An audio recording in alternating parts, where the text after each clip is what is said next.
নমস্কাৰ, মই মোৰ PSK টিচিং লাইভ চেনেললৈ স্বাগতম জনাইছোঁ।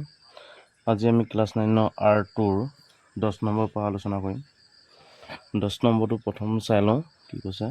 এখন কাঁহীৰ কালি 616 বৰ্গ চেণ্টিমিটাৰ হ'লে কাঁহীখনৰ পৰিসীমা। আমাক কালিৰ জোখটো দিয়া আছে, তাৰ পৰা আমি পৰিসীমাটো উলিয়াব লাগিব। কাঁহী মানে কি? বৃত্ত। 10 নম্বৰ দিয়া আছে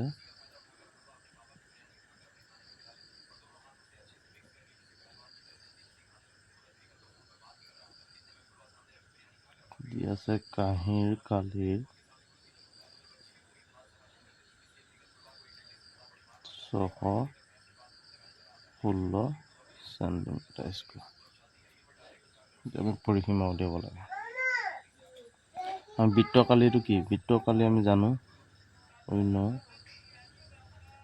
বৃত্ত কালি ইকুৱেল পাই আৰ স্কোৱাৰ। বৃত্তৰ কালি মানটো বহাই দিয়ে কিমান? 616। পাই মান কিমান? 7/22। আৰ স্কোৱাৰটো নাজানো, আমি আৰ স্কোৱাৰটো তেনেকৈ ৰাখি দিলোঁ। এইটো পূৰণ হৈ আছে, এইফালে অহাৰ লগতে হৰণ হ'ব। 616 হৰণ 7/22 ইকুৱেল আৰ স্কোৱাৰ। আমি এতিয়া এই চিনটো সলনি কৰি দিলে 616 হৰণ চিনটো আমি যদি পূৰণ কৰি দিওঁ কি হ'ব? 7টো ওপৰলৈ যাব, 22টো তললৈ আহিব ইকুৱেল আৰ স্কোৱাৰ। এতিয়া এইটো কটা যায় নেকি? 22 ইয়াক কেইবাৰ যাব? 8 দুগুণ 22 দুগুণ 44 176 22 8 গুণ 176। আমি চাইডো কৰি দিছোঁ 22 616। 22 61ক 3বাৰ নাযায়, আমি দুবাৰ দিলোঁ। 2 দুগুণ 4 2 দুগুণ 4। 1 ধাৰা কৰিলে 11 হ'ল, 11 পৰা 4 গ'লে 7, ইয়াত থাকিল 5, 5ৰ পৰা 4 গ'লে 1। 6টো নামি আহিল, কাৰণ 17ক 22 নাযায়, কাৰণ আমি 6টো নমাই আহিলোঁ 176। এতিয়া 8 দিওঁ, 8 দুগুণ 16 6 কৰিব, 8 দুগুণ 16 17। অৰ্থাৎ আমাক 22 616ক কেইবাৰ যাব? 28 বাৰ। এতিয়া 27ৰ লগত আমি আৰ স্কোৱাৰটো এইফালে লৈ আহোঁ, এইপিনে এইকেইটা লৈ গ'লোঁ 28 × 7 আৰ স্কোৱাৰ ইকুৱেল 8 7 গুণ 56 6 কৰিব 5, 7 দুগুণ 14 14 পাঁচে 196। এতিয়া আৰৰ পৰা স্কোৱাৰটো উঠাই দিলে আমাৰ ইয়াত কি আহিব? √196। এতিয়া 196ৰ বৰ্গমূল লোৱা। আমাৰ এতিয়া আৰৰ বৰ্গমূল লোৱা। আমি বৰ্গমূল লোৱা এটা শ্বৰ্ট মেথড আছে, কি? 196 আমি জোৰকৈ লওঁ, ইয়াত 1 আছে। ইয়াত এনেকুৱা এটা সংখ্যা পাতিব লাগিব যিটো সংখ্যা 1ৰ লগত হয় 1 হ'ব লাগিব, তাৰ ওচৰা-ওচৰি হ'ব লাগিব। 1 গুণ 1 সেইটো পাই যাম। তাত নামি আহিব কি? জোৰকৈ নামি আহিব 96। আমি যিটো পূৰণ কৰিছিলোঁ 1 গুণ 1, ইয়াৰ লগত সেইটো যোগ হ'ব, অৰ্থাৎ 1 1 2। এতিয়া আমাৰ ইয়াত এনেকুৱা এটা সংখ্যা বহাব লাগিব, যিটো সংখ্যা বহালে সেইটো সংখ্যা ইয়াতো বহাব লাগিব, যিটো সংখ্যা দুটা পূৰণ কৰিলে আমি 96 পাম। আমি 4 বহাই দিওঁ, ইয়াতো 4 বহাওঁ। 4 4 গুণ 16 6 উকলিব 1, 4 দুগুণ 8 9, অৰ্থাৎ 96। এনেকুৱা বৰ্গমূল উলিওৱা পদ্ধতি এইটো। আমি এতিয়া কি পাম? 14, অৰ্থাৎ আৰ মান 14। আৰ মান 14 পালোঁ। আমাক এতিয়া ব্যাসাৰ্ধৰ মানটো পাই গ'লোঁ। আমাক কি কৰিব দিছে? কাঁহীখনৰ পৰিসীমা এতেকে লিখি দিয়া। কাঁহীৰ পৰিসীমা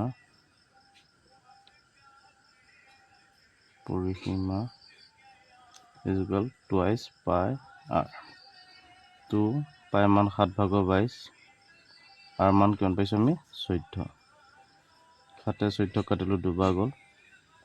2 দুগুণ 4 2 দুগুণ 4 4 দুগুণ 8 4 দুগুণ 8 88 চেণ্টিমিটাৰ। আমাৰ এনচাৰ কোনটো আছে? 88 চেণ্টিমিটাৰ। আমাৰ 10 নম্বৰটো হৈছে। এতিয়া আমি 11 নম্বৰটো লৈ আহিছোঁ। আমাৰ 11 নম্বৰটোত কি কৈছে চোৱা। এটা আয়তৰ পৰিসীমা 120 চেণ্টিমিটাৰ আৰু দিশ 40 চেণ্টিমিটাৰ হ'লে আয়তটোৰ কালি উলিয়াব লাগে। আমাক কি দিয়া হৈ আছে? 11 নম্বৰ এটা আয়তৰ পৰিসীমা দিয়া আছে, দিশ দিয়া হৈ আছে, তাৰ পৰা আমি কালিটো উলিয়াই ল'ব। আমি ইয়াৰ পৰিসীমাৰ পৰা প্ৰস্থটো উলিয়াই ল'ব লাগিব। প্ৰস্থটো উলিওৱাৰ পিছত আমি কালি সূত্ৰত বহাই দিলে হৈ যাব। দিয়া আছে 11 নম্বৰ, দিয়া আছে আয়তৰ পৰিসীমা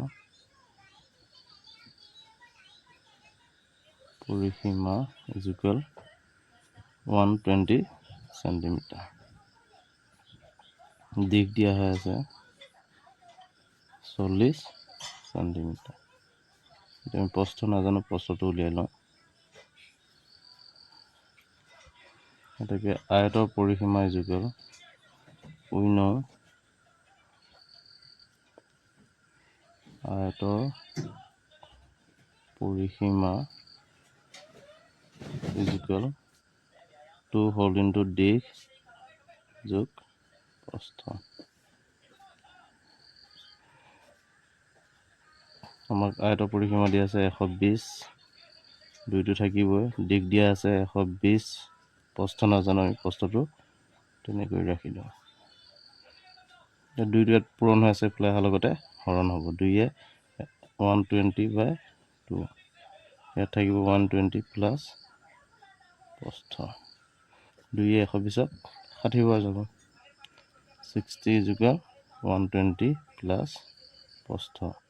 মই শ্বৰ্ট কৰি দিব পাৰোঁ, কিন্তু তোমালোকে বুজিবৰ কাৰণে ষ্টেপ বাই ষ্টেপ কৰি দিছোঁ। এতিয়া চোৱা, 120টো ইয়াত কি হৈ আছে? যোগ হৈ আছে, এইফালে অহাৰ লগতে কি হ'ব? চৰি দেই, এইটো 40 হ'ব। দিশটো আমাৰ 40 হে, এইটো 40, এইটো 40 হ'ব। 40টো এইটো যোগ হৈ আছে, এইফালে অহাৰ লগতে বিয়োগ হ'ব, 60 - 40, বাই মিষ্টেক 120 লিখা গ'ল। প্ৰস্থ 60ৰ পৰা 20 গ'ল, 40 গ'লে কিমান হ'ব? 20, অৰ্থাৎ প্ৰস্থ আমি কিমান পালোঁ? 20 পাই গ'লোঁ। এতিয়া আমাক কি উলিয়াব দিছিলে? কালি।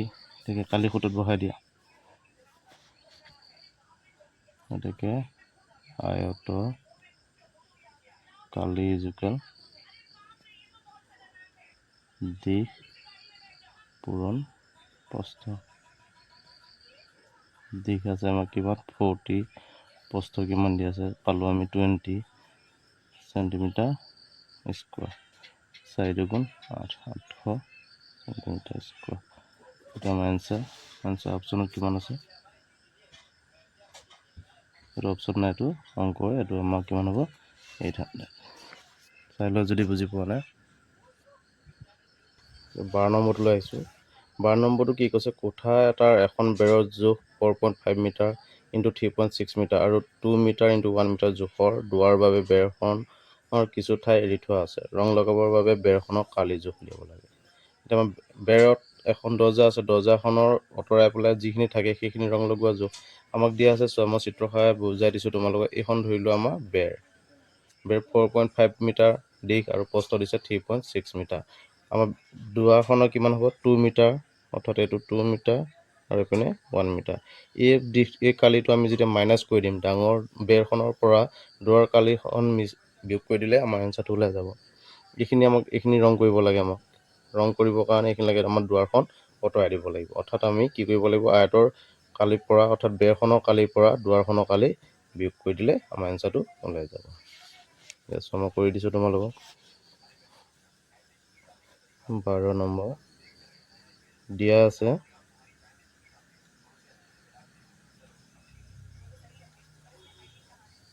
বেৰৰ কালি যুগল 4.5 মিটাৰ × 3.6 মিটাৰ। টোটেল কিমান হ'ব? কৰি দিয়া মই এইখিনিতে 4, 5, 3, 6। 6 5 গুণ 30 শূন্য উকলিব 3, 6 4 গুণ 24, 24 3 27, 5 3 গুণ 15, 5 উকলিব 1, 4 3 12 1 13, 0 7 5 12 2, 3 2 5 6 1। আমাৰ দুঘৰ আগত দশমিক হ'ব 16.20 16.20 মিটাৰ স্কুৱাৰ। এখন আমি বেৰৰ কালি পাই গ'লোঁ। এতিয়া আমাৰ দুৱাৰৰ কালি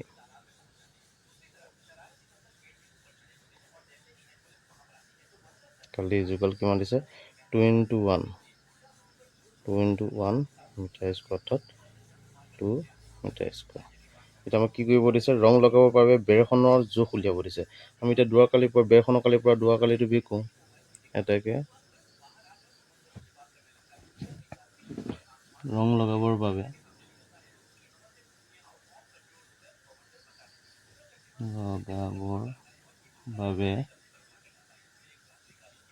দুৱাৰকালি বেৰখনৰ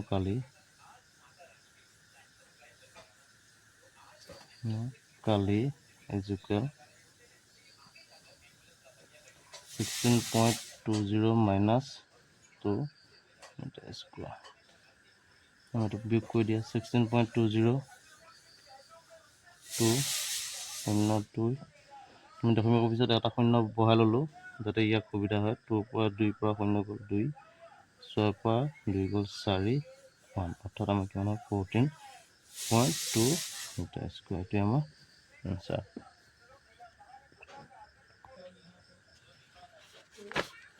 এতিয়া আমাৰ 13 নম্বৰটোলৈ। 13 নম্বৰটোত কি কৈছে, এডাল তাৰে 10 চেণ্টিমিটাৰ বাহু বিশিষ্ট বৰ্গ এটা বনোৱা হ'ল। যদি তাঁৰডালেৰে এটা আয়ত বনোৱা হয় যাৰ দিশ 12 চেণ্টিমিটাৰ, তেন্তে আয়তটোৰ প্ৰস্থ কিমান হ'ব? কোনটোৰ ক্ষেত্ৰত কালি অধিক হ'ব, বৰ্গ নে আয়তৰ? এতিয়া মোক কৈছে এডাল তাঁৰে বনাইছে, তাঁৰডালে আকৌ কি কৰিছে, আয়তো বনাইছে। কিন্তু প্ৰস্থটো তাৰ পৰা উলিয়াব লাগিব। উলিয়ালে আকৌ কৈছে কোনটো কালি অধিক, বৰ্গ নে আয়তৰ? আমি উলিয়াই দিম পিছত। এতিয়া চোৱা, প্ৰথম আমাক কি কৈছে,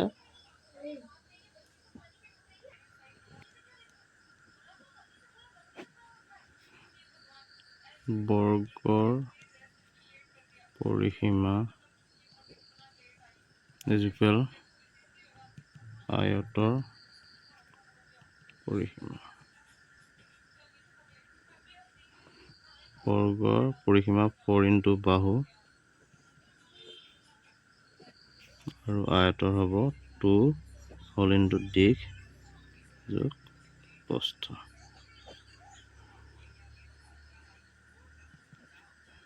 বাহু মান আমি কিমান পাইছোঁ 10, তো দিশ আমাৰ কিমান দিয়া হৈছে 12, প্ৰস্থটো নাজানো, প্ৰস্থটো 4 গুণ 40, 12 যোগ প্ৰস্থ। এইটো পূৰণ হৈ আছে, এইফালে অহাৰ লগতে হৰণ হ'ব 40/2 যোগ প্ৰস্থ। 2 20ক 20 বাৰ যাব 20 12 প্লাছ প্ৰস্থ। এইটো যোগ হৈ আছে, এইফালে আহি যোৱাৰ লগতে বিয়োগ হ'ব 20 দেই, 20 minus 12 ইজুকেল প্ৰস্থ, অৰ্থাৎ 8 চেণ্টিমিটাৰ। আমি কি পালোঁ, প্ৰস্থটো পালোঁ। এতিয়া প্ৰস্থ পালোঁ, আমি কালিটো উলিয়াই দিওঁ। প্ৰস্থ উলিয়াব দিছিল, প্ৰস্থ আমি উলিয়াই দিলোঁ। এতিয়া আমাক আছে কি, কোনটো কালিৰ অধিক, বৰ্গ নে আয়তৰ? বৰ্গৰ কালি কি হ'ব, তাকে বৰ্গৰ কালি ইজুকেল বাহু স্কোৱাৰ, অৰ্থাৎ 10 স্কোৱাৰ। 10 স্কোৱাৰ মানে কি 100, আৰু আয়তৰ কালি ইজুকেল দিশ পূৰণ প্ৰস্থ। দিশ আমি কিমান পালোঁ 12, প্ৰস্থ কিমান পাইছোঁ 8, 46 চেণ্টিমিটাৰ স্কোৱাৰ। আমাৰ কোনটো অধিক হ'ব, বৰ্গটো অধিক হ'ব। 8 গুণ 16 অকলিবৰ 8 গুণ 96 হয়, ইয়াত আছে 100, অৰ্থাৎ আমাৰ কালি কোনটো অধিক হ'ব, বৰ্গটো অধিক হ'ব। 14 নম্বৰটোলৈ আহিছোঁ। কাষৰ চিত্ৰত ABCD এটা সামন্তৰিক।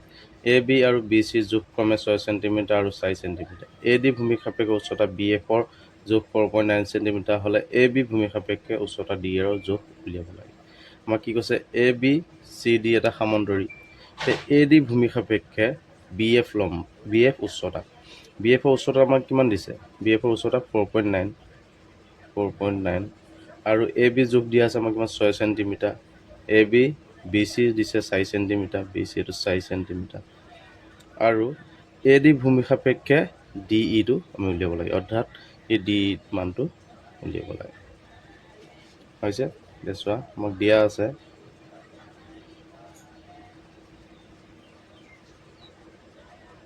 আছে AB 6 চেণ্টিমিটাৰ। AB 6 চেণ্টিমিটাৰ হ'লে DCও হ'ব আৰু BC হ'লে AD মানো 4 চেণ্টিমিটাৰ হ'ব। BC সমান AD ইকুৱেল 4 চেণ্টিমিটাৰ আৰু BF 4.9 চেণ্টিমিটাৰ হ'লে DE মানটো উলিয়াব লাগে। DE ইকুৱেল আমি সামুদ্ৰিক কালিটো জানো। সামুদ্ৰিক কালিটো কি?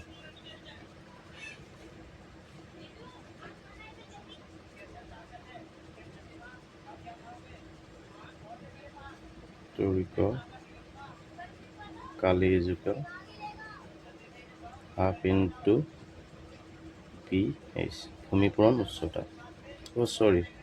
BH হাফটো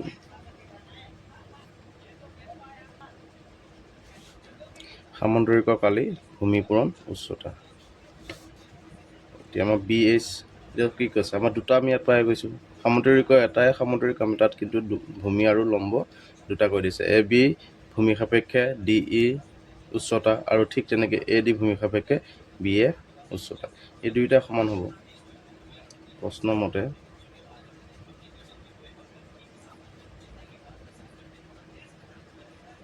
AB ভূমি সাপেক্ষে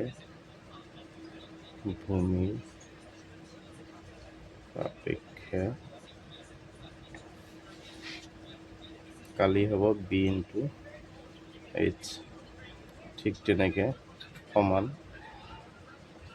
AD ভূমি সাপেক্ষে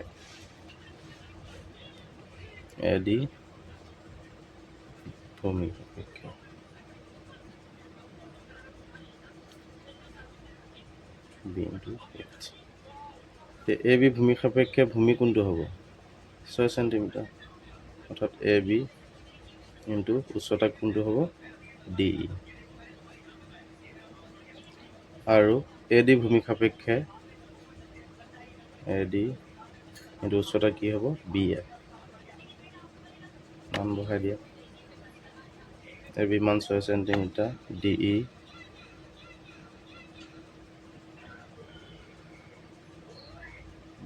আমাক কিমান দিয়া হৈ আছে? DEটো দিয়া নাই, DEটো আমি তেনেকৈ ৰাখি দিওঁ। তাৰপিছত AD মান কিমান দিয়া আছে আমাক?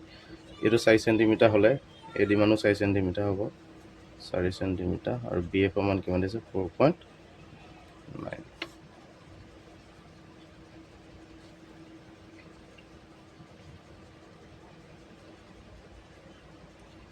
DEটো ইয়াত ৰাখি দিয়া। DE ইয়াত ৰাখি দিয়া, এইপিনে যাব 4 ইনটু 4.9 ডিভাইডেড বাই 6। 2 6 কাটা 3 বজাব, 2 4 কাটা 2 বজাব।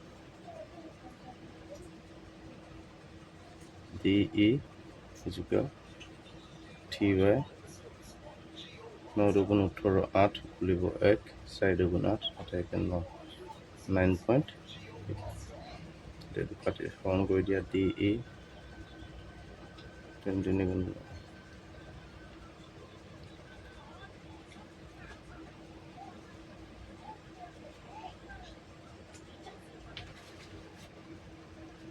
কাটা যাব 3 3 গুণ 9 দশমিক আহিল 3 দুগুণ 6, 7 8 শূন্য অহাৰ লগতে 3 6 18 19 20 এনেকৈ ওলাই যাব। আমাক কি ধৰিম? 3.2 চেণ্টিমিটাৰ। সেইটো আমাৰ এনচাৰ।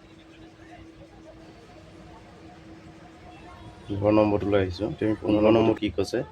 ত্ৰিভুজ ABCৰ কালি 30 বৰ্গ চেণ্টিমিটাৰ আৰু BC ভূমি সাপেক্ষে ADৰ জোখ 10 চেণ্টিমিটাৰ হ'লে BC জোখ উলিওৱা। আমি BC জোখ উলিয়াব লাগিব। আমি ত্ৰিভুজটো আঁকি লওঁ। ত্ৰিভুজটো আমাক কি দিয়া আছে? ত্ৰিভুজ এ বি চি। বি চি ভূমি সাপেক্ষে এ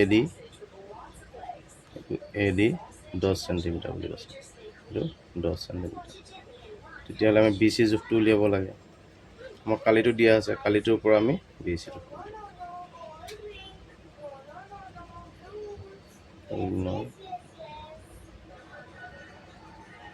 ত্ৰিভুজৰ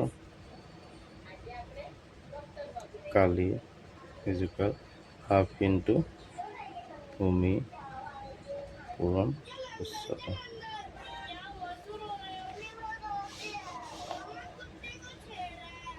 কালি দিয়া আছে আমাক কিমান 30 বৰ্গ চেণ্টিমিটাৰ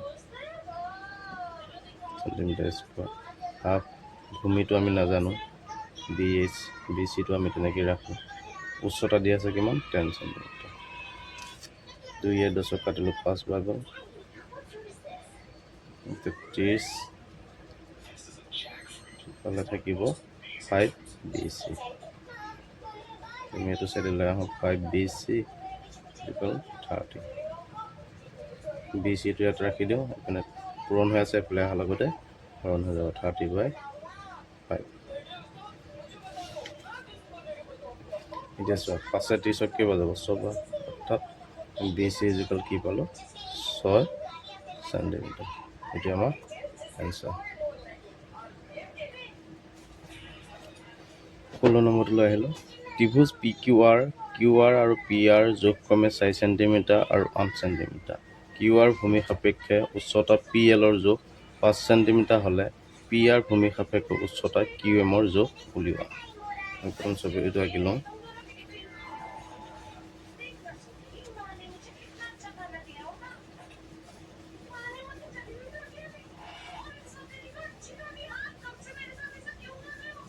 এইটো আমাৰ পি কিউ আৰ ত্ৰিভুজ, পি কিউ আৰ ত্ৰিভুজ। মোক দিছে কিউ আৰ 4 চেণ্টিমিটাৰ, 4 চেণ্টিমিটাৰ আৰু P R 8 centimetre, 8 centimetre. Q R ভূমি সাপেক্ষে পি এল উচ্চতা বুলি কৈছে, ইয়াক কিমান চেণ্টিমিটাৰ 5 চেণ্টিমিটাৰ। পি আৰ ভূমি সাপেক্ষে কিউ এমৰ জোখ উলিয়াব দিছে, কিউ এম। ইয়াৰ জোখটো আমি উলিয়াব লাগে। আমাৰ দুইটা সূত্ৰ একেই হ'ব। সলিউশ্যন আমাৰ কিউ আৰ ভূমি সাপেক্ষে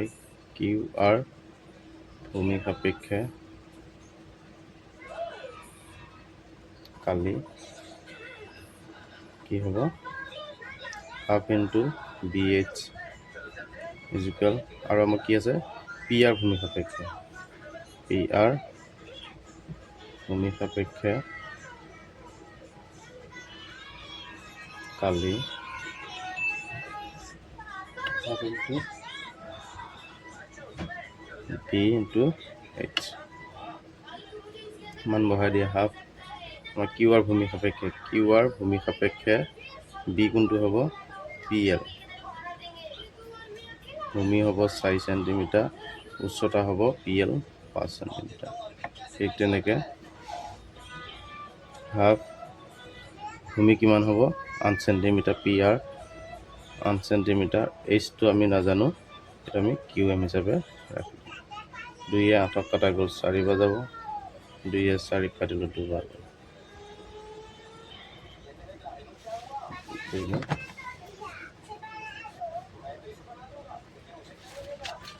ইয়াত থাকিব কিমান 5 2 10 আৰু 4 Q M. 10 is equal 4 Q M. Q এমটো আমাৰ এইখিনিত ৰাখি দিয়া। কিউ এমটো ইয়াত ৰাখি দিলে 4টো পূৰণ হৈছে, এইফালে অহাৰ লগতে কিউ এম ইজুকেল 10/4। এইটো কাটি দিয়া 4 2 8 9 10.5, অৰ্থাৎ কিউ এম ইজুকেল কি হ'ব 2.5 চেণ্টিমিটাৰ। এইটো আমাৰ আনচাৰ। 17 নম্বৰটোলৈ আহিলোঁ। 17 নম্বৰ প্ৰশ্ন কি কৈছে বি চি ভূমি সাপেক্ষে উচ্চতা এ ডিৰ জোখ 4 চেণ্টিমিটাৰ। পি বি চিৰ এটা বিন্দু যাতে বি পি 3 চেণ্টিমিটাৰ আৰু ত্ৰিভুজ এ বি পিৰ কালি সমান এ পি চিৰ কালি PCৰ জোখ উলিওৱা। ছবিটো আঁকি লওঁ প্ৰথম।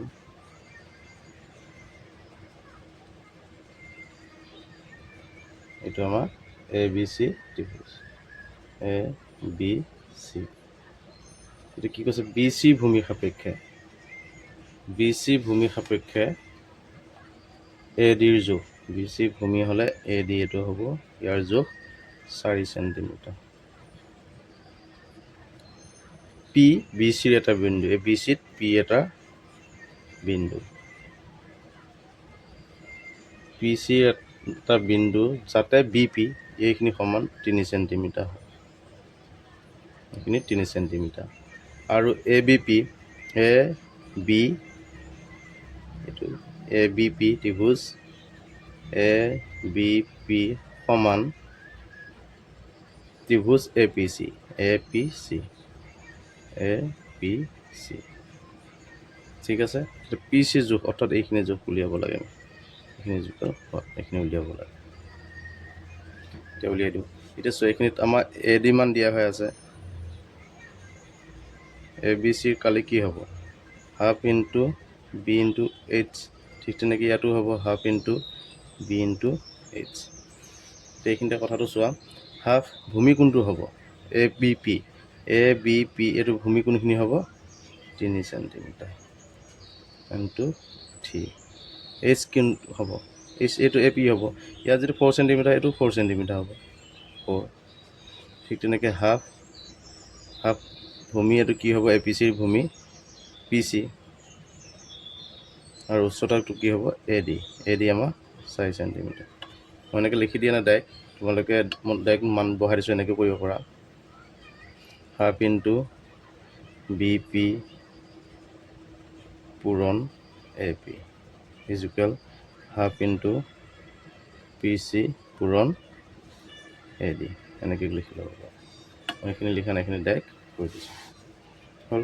এতিয়া 2 4 কাটা দুবা যাব, 2 4 কাটা দুবা যাব। এইপিনে থাকিব কি? 3 2 6, আৰু ইয়াত থাকিব 2 PC। PC মানটো উলিয়াব দিছে, এইটো পূৰণ হৈ আছে এইফালে অহাৰ লগতে হৰণ।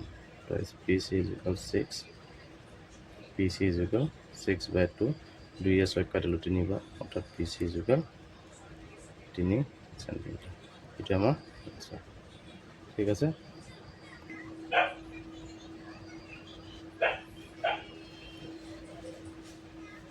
18 নম্বৰটো আমাক কি কৈছে?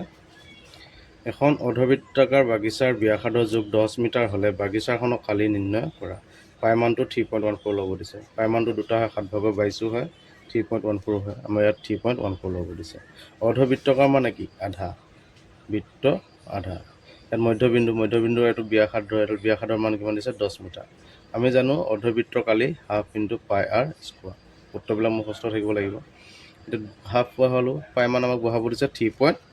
আমাৰ 3.14 ল'ব দিছে, আমি 3.14 লৈছোঁ। 3.14 আৰ স্কোৱাৰ মানে কি? 10। 10 দুটা পূৰণ হ'ব, 10 ইনটু 10। 2 10 কাটিলোঁ, 5 গ'ল, 5 10 গুণ 50, 3.14। এতিয়া পূৰণ কৰি দিয়া, 5 4 গুণ 20 0, উকলিব 2, 5 গুণ 5, 5 6 7, 5 গুণ 5, উকলা 2টোৰ সৈতে 7, 5 3 গুণ 15, আৰু এইটো 0 আহি গ'ল। ইয়াত দুঘৰ আগত দশমিক দিলোঁ, দুঘৰ আগত দশমিক দিয়াৰ লগতে আমাৰ কি হ'ব? 0 দুটা দশমিক পিছত মূল্য নাই, অৰ্থাৎ 157 মিটাৰ স্কোৱাৰ। এইটোৱে আমাৰ এনচাৰ। ঠিক আছে?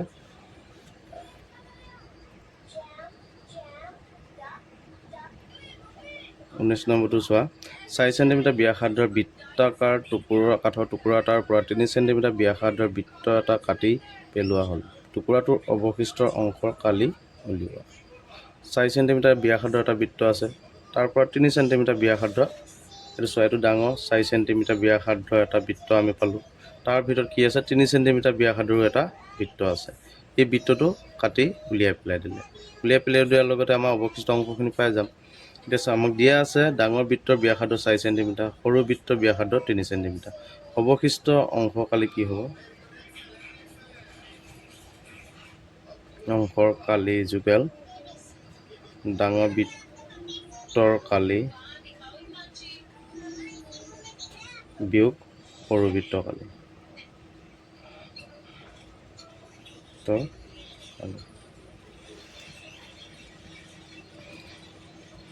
পাই r স্কোয়াৰ পাই1 স্কোয়াৰ মাইনাছ পাই r2 স্কোয়াৰ। ইয়াত তুমি r2 দিয়া r1।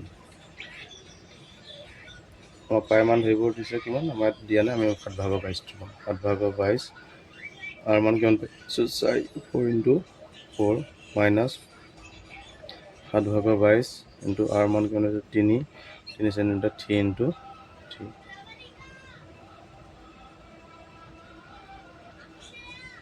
হেৰি কৰি দিয়া 7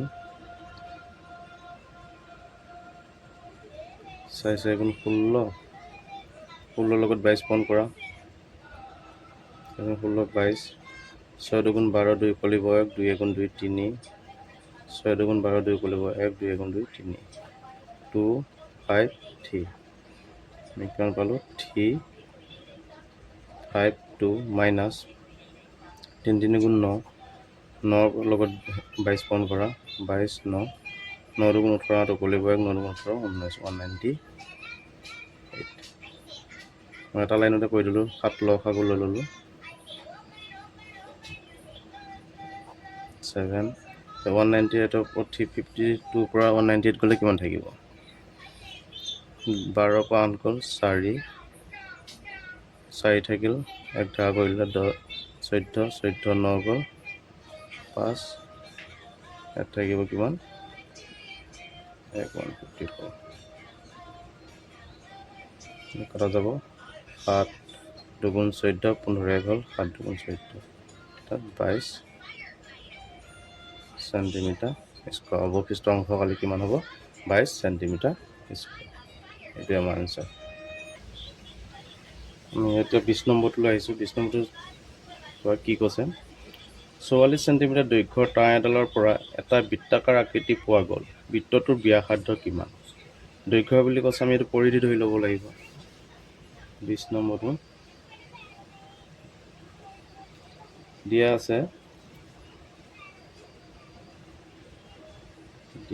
আছে পৰিধি ইকুৱেল 44 চেণ্টিমিটাৰ। এতিয়া আমাক কি উলিয়াব দিছে ব্যাসাৰ্ধ ইকুৱেল 7। এতেকে বৃত্তৰ পৰিধি ইকুৱেল 2 পাই r। পৰিধি মান কিমান 44 আৰু 2 পাই r টো থাকিবই, 2টো পুৰণা আছে এইফালে অহাৰ লগতে হৰণ ইয়াত 7/22 ইনটু r 2 44ত 22 ভাগ গ'ল। এতিয়া থাকিল 22 এপিনে থাকিল 7/22 ইনটু r। এতিয়া কৰি দিছোঁ মই আমি এনেকৈ লিখোঁ 7/22 ইনটু r ইকুৱেল 22। rটো এটা ৰাখোঁ, এইটো 7/22টো পূৰণ হৈ আছে এইফালে যোৱাৰ লগতে হৰণ হ'ব, হৰণ 7/22। ঠিক আছে। এতিয়া আমি এই হৰণ চিনটো যেতিয়া পূৰণ কৰিম এইটো ওপৰলৈ যাব 22টো তললৈ আহিব 7/22 থাকিব r 22 কটা গ'ল অৰ্থাৎ r ইকুৱেল কিমান 7। এটাকে ব্যাসাৰ্ধ কিমান হ'ব ব্যাসাৰ্ধ ইকুৱেল 7 চেণ্টিমিটাৰ। এইটো আমাৰ এনচাৰ। বুজি নাপালে কমেণ্ট কৰি জনাই দিবা। 21 নম্বৰটোলৈ আহিছোঁ। কি কৈছে ঘড়ী এটাৰ মিনিটৰ কাঁটাডালৰ দৈৰ্ঘ্য 20 মিলিমিটাৰ। আধা ঘণ্টা মিনিটৰ কাঁটাডালৰ আগটোৱে কিমান দূৰ অতিক্ৰম কৰিব? দৈৰ্ঘ্য আমাৰ এইটো কৈছে আমি পৰিধি উলিয়াব লাগিব, আমাৰ অৰ্ধবৃত্ত পৰিধি। এতিয়া চোৱা ঘড়ী কাঁটাডাল মিনিটৰ, এইটো ঘড়ী কেই নম্বৰ আমাৰ 21 নম্বৰ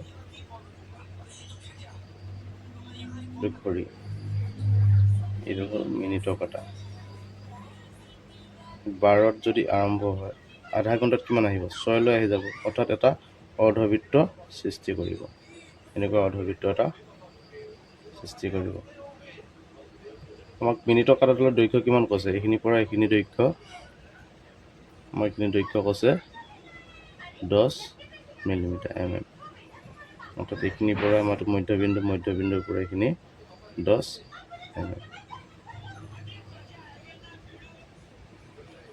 আধা ঘণ্টা মিনিটৰ কাটালে অৰ্ধবৃত্ত কৰিলে তো সম্পূৰ্ণ এটা বৃত্ত আধা ঘণ্টাত যোৱাৰ লগতে 6 পালেহি 6 পোৱাৰ লগতে এইখিনি আমাৰ এটা অৰ্ধবৃত্তৰ সৃষ্টি হ'ল এতিয়া অৰ্ধবৃত্তটো অতিক্ৰম কৰা দূৰত্ব কিমান হ'ব সেইটো কথা উলিয়াই দিয়া আছে আমাক কিমান দিয়া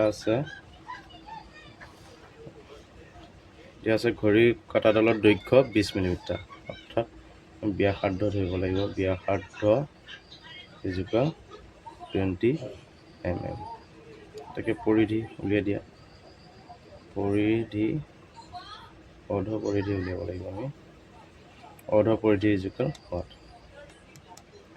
এটাকে পৰিধি ইজুকাল হাফ ইনটু টুৱাইছ পাই আৰ হাফটো আধাৰ কাৰণে দিছোঁ আৰু সূত্ৰত পৰিধি সূত্ৰ কি টুৱাইছ পাই আৰ মানটো বহাই দিয়ে এতিয়া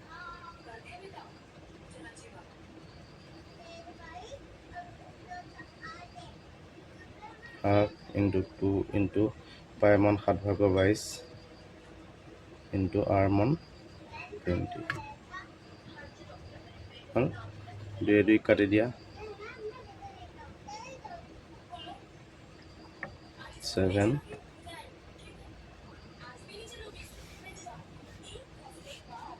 2 দুগুণ 4 2 দুগুণ 4 440 7 440 গ্ৰহণ কৰি দিয়া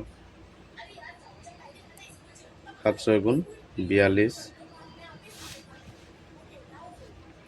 7 6 গুণ 42 তাৰপিছত 4 পৰা 2 গ'ল 2 20 7 দুগুণ 14 10 10 পৰা 4 গ'ল 6 7 6 নাযায় দশমিক দিলোঁ 0 7 8 গুণ 56 56 4 থাকিল দশমিক দিয়া নাই 0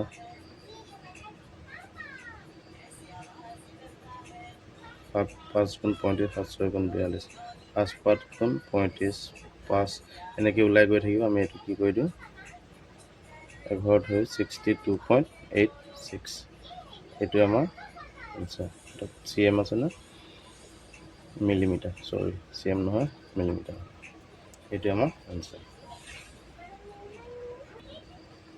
19 নম্বৰত 100 মিটাৰ বাহু বিশিষ্ট বৰ্গাকাৰ উদ্যান এখনৰ ভিতৰৰ ফালে চৌহদৰ কাষে কাষে 5 মিটাৰ বহল এটা ৰাস্তা ৰখা হৈছে ৰাস্তাটো কালি উলিওৱা 5 মিটাৰ বাহু বিশিষ্ট বৰ্গাকাৰ উদ্যান এখন আছে তাৰ ভিতৰৰ ফালে এটা ৰাস্তা আছে 5 মিটাৰ বহল ৰাস্তাটো কালি উলিয়াব লাগে প্ৰথম ছবিটো চাই লওঁ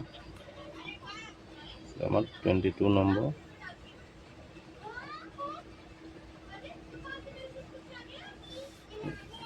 আমাৰ এইটো কিমান 100 মিটাৰ এইপিনে 100 এইপিনে 100 এইপিনে 100 এইটো এখন হ'ল উদ্যানখনৰ ভিতৰৰ ফালে 5 মিটাৰ 5 মিটাৰ এনেকুৱা 5 মিটাৰ বহল ৰাস্তা এটা আছে কাষে কাষে বহল এটা ৰাস্তা আছে বুলি কৈছে 5 মিটাৰ ৰাস্তাটো কালি উলিয়াব লাগে এতিয়া আমি 100 মিটাৰ বাহু বিশিষ্ট বৰ্গ উদ্যানখনৰ কালিৰ পৰা এইটো কিমান হ'ব 5 5 10 এপিনে 5 এফালে 5 10 অৰ্থাৎ ইয়াৰ বাহু কিমান হ'ব 90 আমি 100ৰ পৰা 10 মাইনাছ কৰি দিয়াৰ লগতে 90 হৈ যাব 90 বাহু বিশিষ্টৰ ৰাস্তাটো কালি এইখিনি বিয়োগ কৰি দিলে আমি এনচাৰটো পাই যাম আমাক দিয়া আছে কি উদ্যানখনৰ বাহু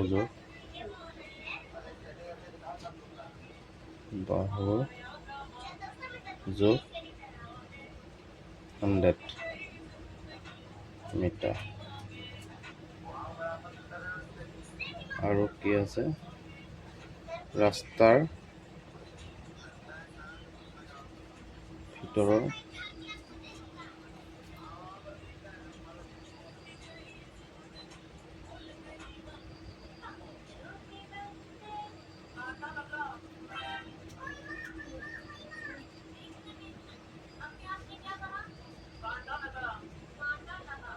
ভিতৰৰ সৰু বৰ্গৰ বাহু যোগ 100 মাইনাছ 10, কাৰণ এইফালেও 5 আছে, এইফালেও 5 আছে, 5 5 10, অৰ্থাৎ 100ৰ পৰা আমাৰ 10 বিয়োগ হৈ গ'লে আমি ইয়াৰ বাহু জোখটো পাই যাম। কিমান হ'ব? 90 মিটাৰ। এটাকে লিখি দিয়া। এটাকে আমাৰ ৰাস্তা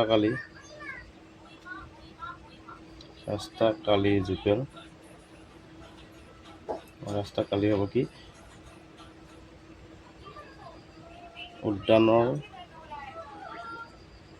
উদ্যানৰ কালি মাইনাছ ভিতৰৰ বৰ্গৰ কালি।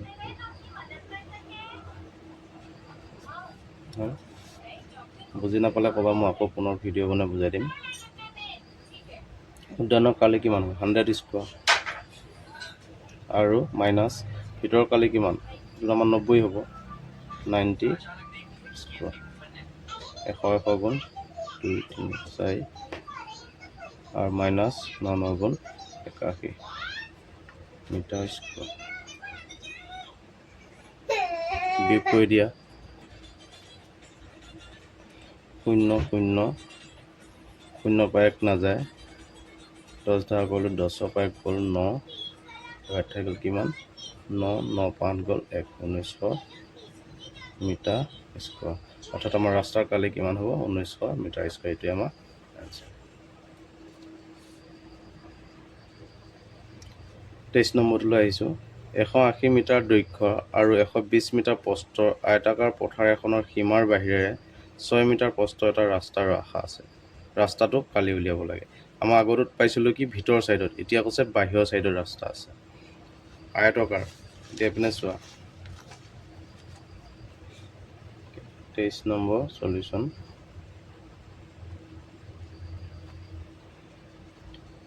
এশ 80 মিটাৰ দৈৰ্ঘ্য, এইটো আয়ত। ইয়াৰ দৈৰ্ঘ্য কিমান কৈছে? 180। প্ৰস্থ কিমান কৈছে? 120 মিটাৰ। আয়ত 100 মিটাৰ দৈৰ্ঘ্য আৰু প্ৰস্থ 120 মিটাৰ আয়তাকাৰ পথাৰ এখনৰ সীমাৰ বাহিৰে 6 মিটাৰ প্ৰস্থৰ এটা ৰাস্তা ৰখা আছে। ইফালে এইপিনে 6 মিটাৰ এটা ৰাস্তা ৰাখিছে, 6, এইটো 6 মিটাৰ এটা ৰাস্তা ৰখা হৈছে। এইফালে 6, এইফালেও 6, এইফালেও 6।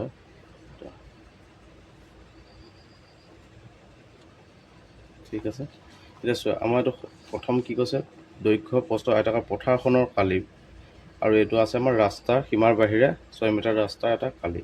অৰ্থাৎ আমাৰ এইটো এটা আয়ত, এইটো এটা আয়ত। আমি ইয়াত নামাকৰণ কৰিলোঁ, আমি বেলেগ এটা প্ৰচেছত যাওঁ। ABCD আৰু ইয়াত ভিতৰটো দিওঁ PQRS।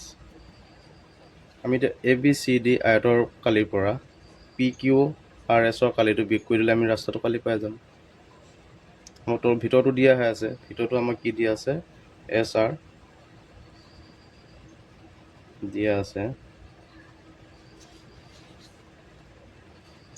PQ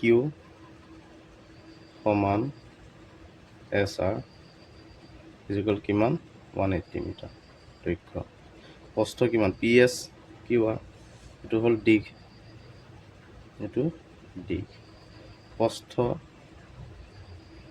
কিমান হ'ব? PS equal QR, QR equal 120 metre. এতিয়া আমি ডাঙৰটো উলিয়াব পাৰিম। ডাঙৰটো আমাৰ প্ৰস্থ কিমান হ'ব? এফালেও যদি 6 হয়, এফালেও 6 হয়, আমাৰ ইয়াত কিমান আছিলে? 120। 120ৰ লগত 6 যোগ কৰিলে আমি AB জোখটো ওলাই যাব। AB এটা আকৌ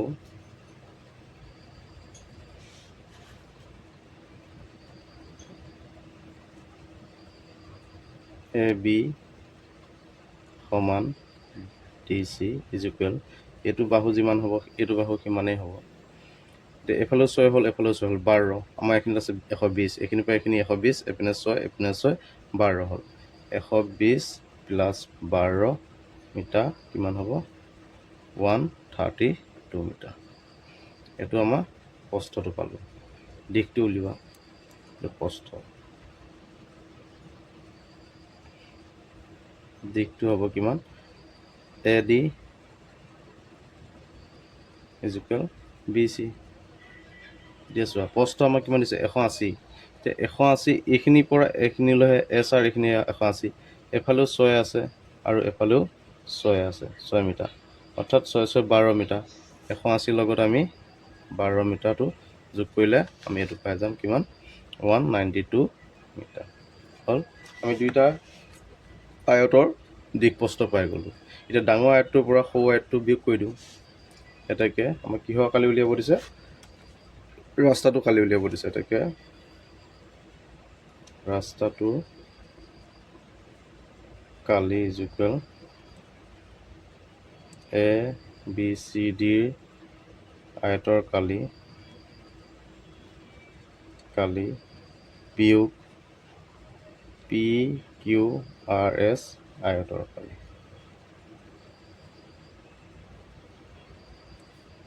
এতিয়া কি এ বি চি ডি দিশপূৰণ প্ৰস্থ কিমান দি আছিলে, এ বি চি ডি আয়তৰ কালি আমি এ বি চি ডি দিশ পাইছোঁ 192 আৰু প্ৰস্থ কিমান পাইছোঁ 132 is equal P Q R এছৰ দিশ কিমান পাইছোঁ 180, চৰি এইটো মাইনাছ দেই, সমান চিহ্ন আহি গৈছে, 180 ইনটু আৰু ইমান কিমান পাইছোঁ 120। সেইটো পূৰণ কৰি দিয়া।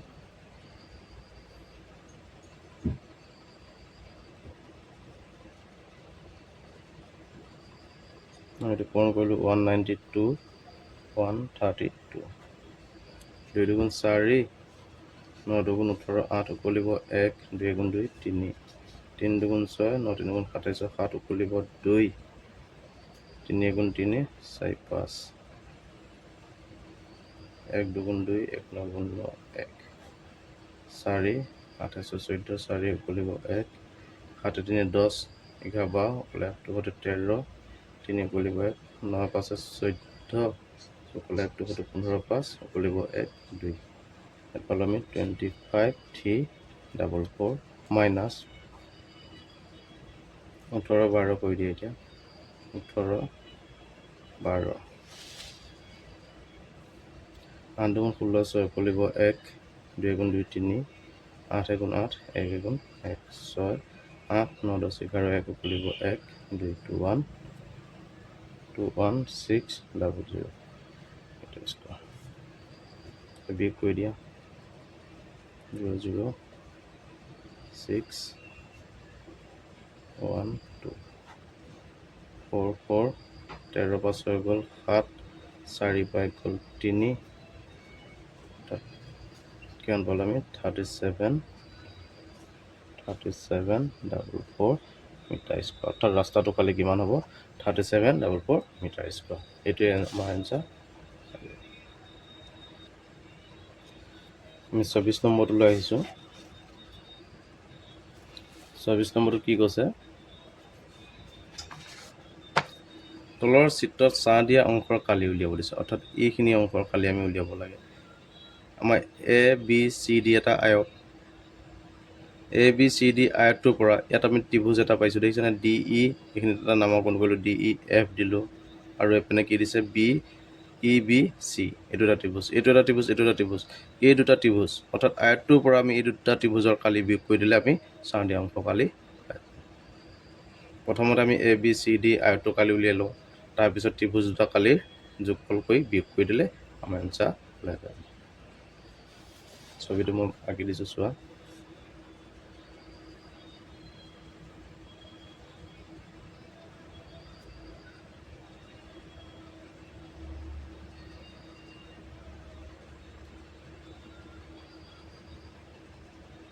আমাৰ এইখিনি অংশ কালি উলিয়াব লাগে। ছবিকেইটা কলমে আঁকিছোঁ, তোমালোকে কাঠ পেঞ্চিলে আঁকিবা।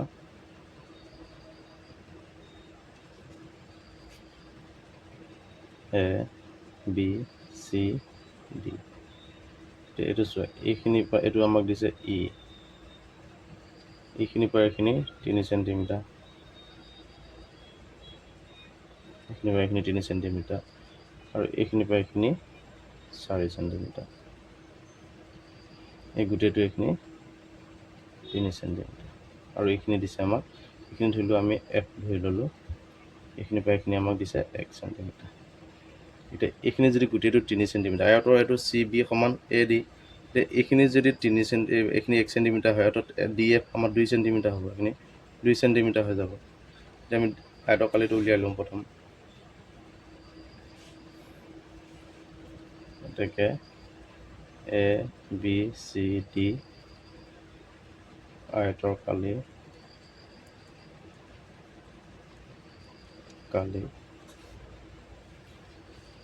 আমি একেটা লাইনতে কৰি দিওঁ। আয়তৰ কালি মাইনাছ, অৰ্থাৎ আমাক কি উলিয়াব দিছে, চাহ দিয়া অংশ। এটাখিনি লিখিলোঁ, চাহ দিয়া অংশৰ কালি ABCD কালি মাইনাছ ত্ৰিভুজ FDE কালি যোগ ত্ৰিভুজ PBC কালি, PBCৰ কালি হ'ল। খণ্ড খণ্ডকৈ কোৱা নাই, এবাৰ আয়তৰ কালি, এবাৰ ত্ৰিভুজৰ কালি, আকৌ এটা ত্ৰিভুজৰ কালি উলিয়াই আকৌ আয়তৰ কালিৰ পৰা ত্ৰিভুজৰ কালিটো বিয়োগ কৰিম। তেনেকৈ আমি দীঘল হৈ যায়, সেইটো কাৰণে এটা লাইনতে কৰি দিছোঁ। ABCD আয়তৰ কালি কি হ'ব, দিশ পূৰণ প্ৰস্থ মাইনাছ এইটো কালি কি হ'ব, হাফ ইনটু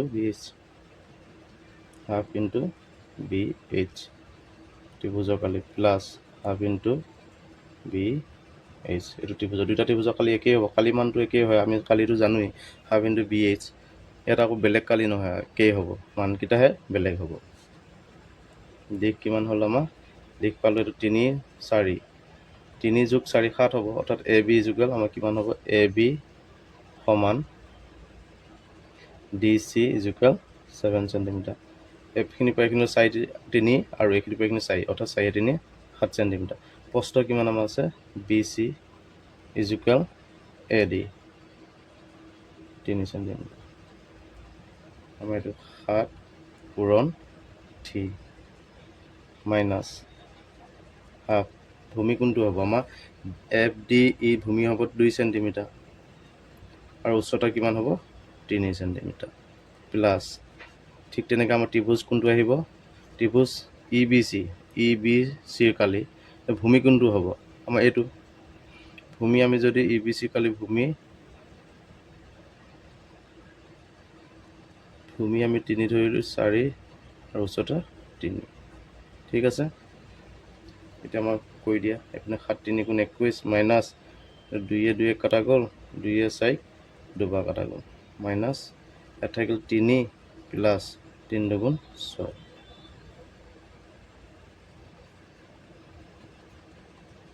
21 মাইনাছ 6 3 9, 21 পৰা 9 গ'লে কিমান থাকিব আমাৰ, 11,